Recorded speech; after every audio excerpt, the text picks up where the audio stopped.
Guys இன்னைக்கு வந்து அன்எக்ஸ்பெக்டடா நடந்துச்சு.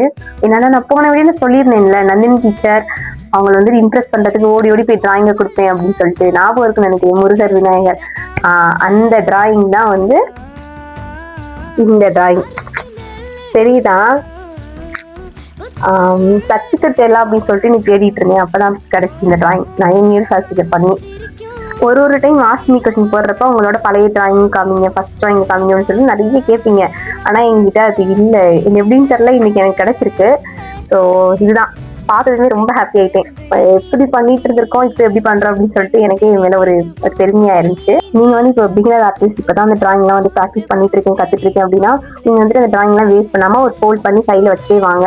ஸோ இது வந்துட்டு ஒரு நல்ல மெமரிஸ், நல்ல ஃபீலிங்கை கொடுக்குது அப்படிங்கிறத காட்டிலும் நம்ம வந்துட்டு டே பை டே எப்படி இன்க்ரீஸ் ஆகுது, நம்ம ஒர்க் எப்படி இம்ப்ரூவ் ஆகுதுங்கிறத நம்ம கண்ணாலே வந்து நல்லா பார்க்க முடியும். ஸோ நான் பார்த்ததுமே வந்து ஃப்ரேம் போட்டு வச்சுட்டேன். இதுக்கப்புறம் மிஸ் பண்ணக்கூடாது. ஏன்னா எவ்வளோதான் டிராயிங் பண்ணாலுமே பழசு ஒரு எப்பயுமே ஒரு ஸ்பெஷல் தானே. ஸோ எனக்கு கிடைச்சது ரொம்ப ஹாப்பியாக இருக்குது. நீங்களும் வந்துட்டு பழைய டிராயிங்லாம் வச்சுருந்தா அதெல்லாம் வச்சுக்கோங்க.